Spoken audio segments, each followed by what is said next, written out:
आज हम लोग यूरोप में राष्ट्रवाद के तीसरे पाठ को पढ़ेंगे, जिसमें क्रांतियों के बारे में दिया गया है और इसीलिए इसको क्रांति का युग भी कहा गया। 1830 से लेके 1848 के बीच का। सबसे पहले इसमें हम देखेंगे यूनान का स्वतंत्रता संग्राम, जिसको ग्रीस के नाम से भी जाना जाता था। यहाँ का स्वतंत्रता संग्राम जो है वो 1821 से ही प्रारंभ हो गया था और इसमें इनकी मदद करने वाले जो समूह थे उसमें यूनानी नागरिक जो थे वो खुद थे। इसके साथ में पश्चिमी यूरोपीय देश भी इनके साथ में लगे हुए थे। तो पश्चिमी यूरोपीय देश मतलब यूनान से पश्चिम की तरफ, जो जैसे इनकी मदद ब्रिटेन कर रहा था या और जो देश थे, यूरोपीय देश थे, वो कर रहे थे। इनके साथ में जो कलाकार लोग थे वो भी इनकी मदद कर रहे थे। साथ में कवियों ने भी इनकी मदद की और कवि, कलाकार या पश्चिमी यूरोपीय लोग जो थे, ये लोग इनकी मदद इसलिए कर रहे थे। जैसे हम जानते हैं कवियों के लिए, आप जानते हैं कि कवियों का काम था लिखना पढ़ना। वो कविताओं को लिखते थे, उनके माध्यम से क्रांति लाने का प्रयास करते थे और इससे पूरे यूरोप में राष्ट्रवाद का विचार बहुत ही मजबूत हो गया। युद्ध के बाद 1832 में कस्तूनतुनिया की संधि को पेश किया गया, जिससे यूनान को एक स्वतंत्र राष्ट्र घोषित कर दिया गया। फिर इसके बाद आता है रूमानीवाद। रूमानीवादी विचारधारा जो है ये आ जाती है। रूमानी या कल्पना या राष्ट्रीय भावना कैसे लोगों के बीच में आई, ये चीज़ आती है।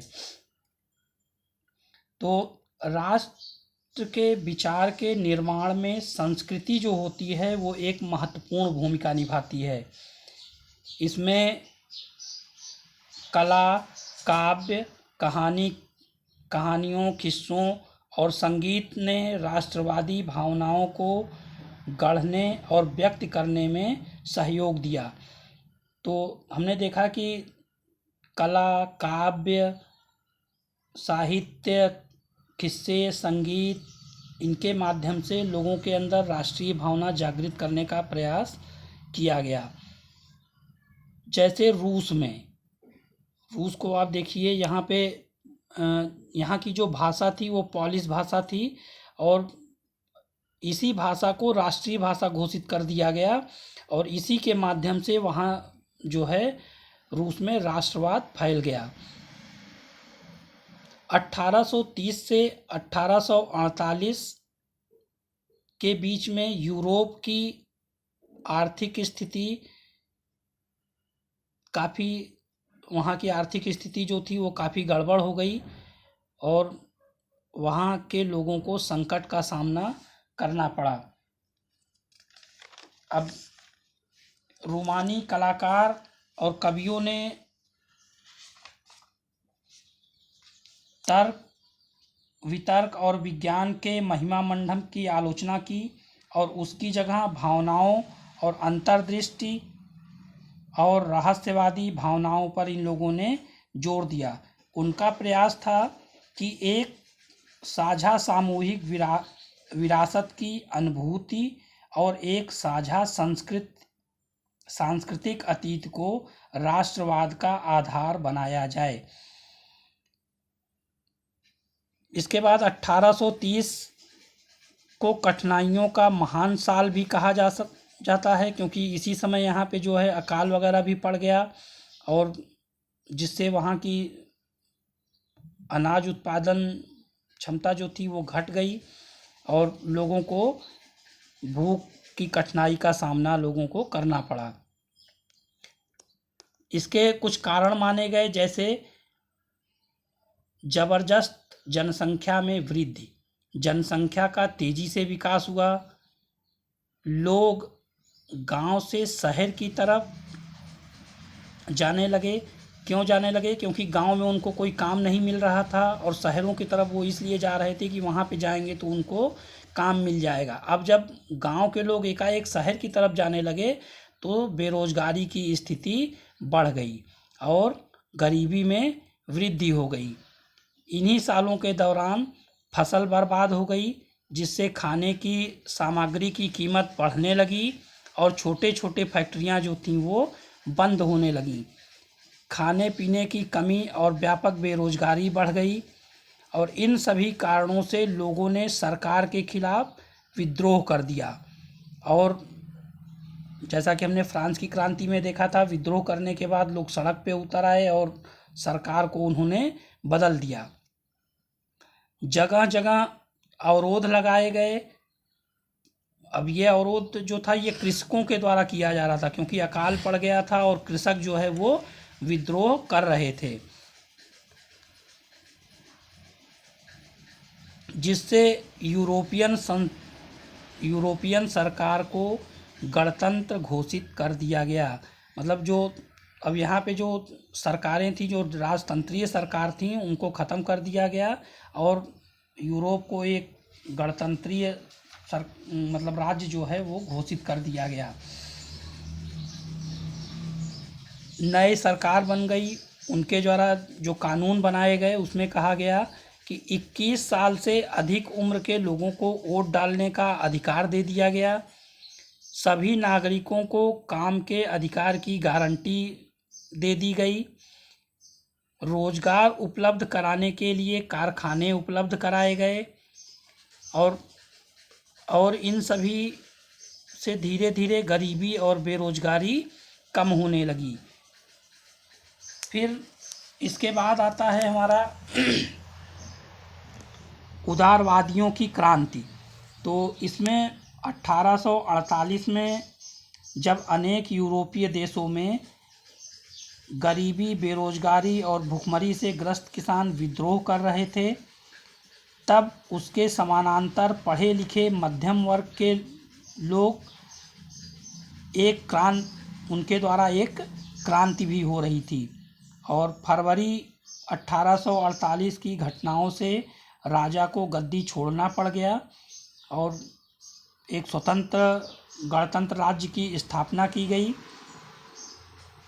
और यूरोप के अन्य भाग जहां अभी तक स्वतंत्र राष्ट्र राज्य अस्तित्व में नहीं आए थे, जैसे Germany, Italy, Poland, Austro Hungarian साम्राज्य, वहां के उदारवादी मध्य वर्गों के स्त्री पुरुषों ने संविधान की मांग को राष्ट्रीय एकीकरण की मांग से जोड़ दिया। मतलब अब एकीकरण की मांग से जोड़ा जाने लगा उसको कि एक राष्ट्र, यूरोप का एक राष्ट्र बना दिया जाए। जो बड़े राष्ट्र हैं उनमें छोटे राज्यों को मिला दिया जाए।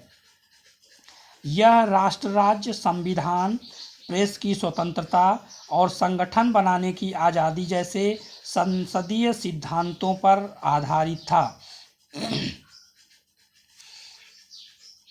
और राजनैतिक संगठनों ने फ्रैंकफर्ट शहर में मिलकर एक सर्व जर्मन नेशनल असेंबली के पक्ष में मतदान का फैसला लिया। 18 मई 1848 को 831 निर्वाचित प्रतिनिधियों ने एक जुलूस के साथ फ्रैंकफर्ट संसद में अपना स्थान ग्रहण किया। और ये सभा जो आयोजित की गई वो सेंट पॉल चर्च में आयोजित की गई।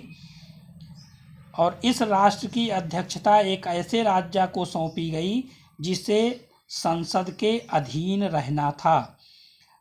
संसद में मध्य वर्गों का प्रभाव अधिक था, जिन्होंने मजदूरों और कारीगरों की मांगों का विरोध किया, जिससे वे उनका समर्थन खो बैठे। क्योंकि इन्हीं जो मजदूर वर्ग था इनकी संख्या ज़्यादा थी और इन्हीं लोगों को वहाँ पे अनदेखा किया जा रहा था।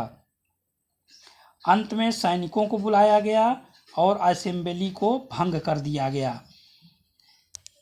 यह राष्ट्र राज्य संविधान, प्रेस की स्वतंत्रता और संगठन बनाने की आज़ादी जैसे सिद्धांतों पर आधारित था। उदारवादी आंदोलन के अंदर महिलाओं को राजनैतिक अधिकार प्रदान करने का मुद्दा विवादास्पद था, लेकिन आंदोलन में वर्षों की बड़ी संख्या में महिलाओं ने सक्रिय रूप से भाग लिया। महिलाओं ने अपने राजनैतिक संगठन स्थापित किए, अखबार शुरू किए और राजनैतिक बैठकों और प्रदर्शनों में शिरकत की। इसके बावजूद उन्हें असेंबली के चुनाव के दौरान मताधिकार से वंचित रखा गया, लेकिन इनको मत देने का अधिकार नहीं दिया गया। महिलाएं जो थी उनको मत देने का अधिकार नहीं दिया गया। रूढ़वादी ताकतें 1848 में उदारवादी आंदोलनों को दबा पाने में कामयाब हुईं, लेकिन वे पुरानी व्यवस्था बहाल नहीं कर पाईं। राजाओं को यह समझ में आना शुरू हो गया था कि उदारवादी राष्ट्रवादी क्रांतिकारियों को रियायतें देकर ही क्रांति और दमन के चक्र को समाप्त किया जा सकता था।